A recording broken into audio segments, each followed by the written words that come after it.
Hi everyone, thanks for coming back to my channel. My name is Barbara Kearney. I'm a real estate broker in the state of Kansas. So today we're continuing our series on how to purchase a home. And we previously have done some short videos about each step of the process. So by this video, we have determined that we do in fact want to purchase a home. We have hired our real estate agent and we have hired our lender. Now what do we do? So our next step is going to be to work with your lender to get pre-approved. One thing to be sure and ask your lender about is the difference in getting pre-approved versus pre-qualified. There is a difference and it will determine, it could determine whether you get the deal or not.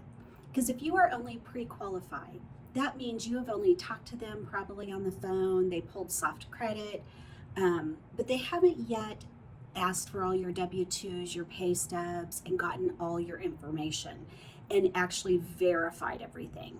So, in my opinion, it would be a good idea to make sure you are pre-approved so that when your buyer's agent presents your offer, they can let them know all these things have already been done. That truly can make the difference in a seller's market on whether you get the offer or not. And if you need to understand more about that, leave me a comment below and I'd be glad to talk to you more about that. Then your lender is going to give you your pre-approval letter. Yay, you're so excited and you've got your letter. You're going to send that to your realtor. The real estate agents need that because they need to understand what kind of loan you are getting. Each loan has different qualifications. And there could be, like, for example, a USDA loan. There are some houses that just will not be sold with that kind of loan. Or FHA, they have qualifications too. So your lender or your real estate agent really needs to know what kind of loan that you're getting. And that can kind of determine what houses you should be looking at. There's nothing worse than going through the process, looking at a home, you present an offer, and the seller's like, I don't think this house will qualify for that loan. Then you've wasted all that time. So make sure you have your agent involved in that process. Now, you've gotten your pre-approval letter, you're pre-approved, not just pre-qualified. Your agent has it and you're ready to go look at homes. So we want to just go over a few quick things on etiquette when looking at homes. And this is simply my opinion of being in the industry for 18 years. But keep in mind, every house is going to have showing instructions. So some are vacant, some aren't.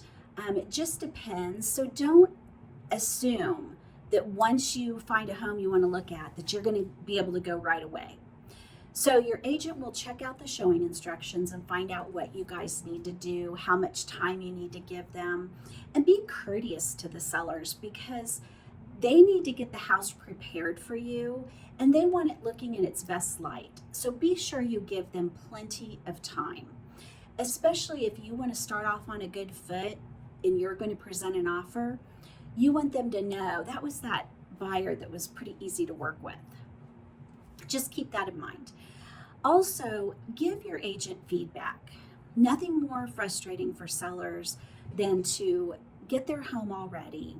They have a buyer come and they hear nothing back.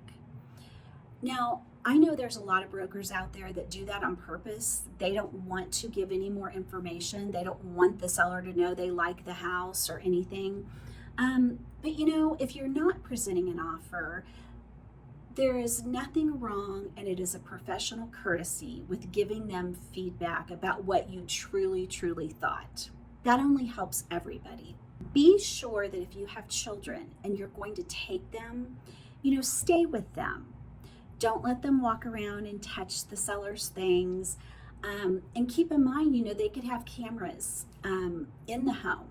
And you might not even know it. So just keep that in mind. Keep your children with you and round it up.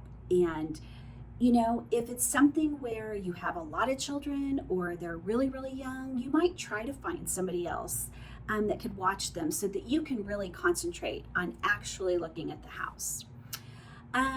Also, be mindful of your schedule. So most of the time you set up showings, they're 30 minutes or an hour.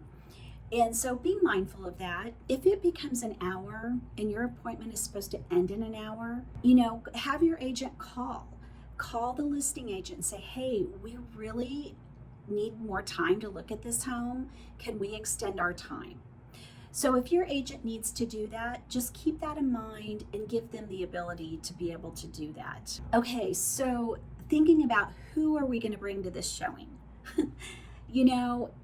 Really the first time you're going to look at a property, that is not the time to bring the entire family.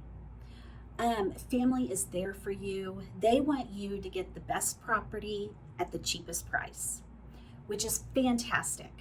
But maybe show or save that for a second showing when you actually know that you want to purchase the property. One thing to keep in mind is your family loves you and they're going to be honest with you, but they are not in the real estate market. They don't do this every day. They don't see buyer and seller behaviors every day. They don't know what things are selling for.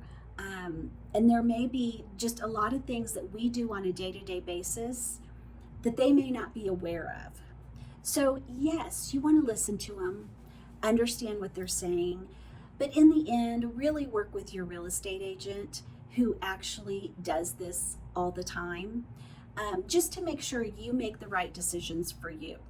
If there is a sign in the yard, do not ever go to the door and knock on the door. If you see a house for sale, you need to call your buyer's agent. And you will call your buyer's agent from then on out for everything. So keep that in mind. You do not want to go knock on the seller's door. I've had that happen to some sellers. And the reason they hire an agent is they don't want that interaction with the public. They want to be protected, and that is part of why they hire an agent. So keep that in mind. Communicate with your agent as you view the homes. I like this, I don't like this. So that agent can kind of learn, what you're liking, what you're not liking. And it'll make looking for houses in the future a little bit easier. Okay, so there are your tips for the next step in your process. You've gotten pre-approved, you're looking at houses at this point. And so in the next video, we're going to talk about how to make an offer once you find the home that you really want. So be watching for that video. And just keep in mind also, here at Layton Real Estate, there are 3 agents, and we can all act as your buyer's agent. There's myself, Barbara Kearney, and then there is Sarah Klamm and Kim Hain. And with all our combined experience, we have 40 plus years of combined experience in doing this, with close to 1,000 transactions. So I'd say we know what we're doing. And we work very hard we want this to be a great process for you. And so I'm hoping if you do decide to purchase a home that you will give us a call. Okay, I will see you guys in the next video. Thanks, bye.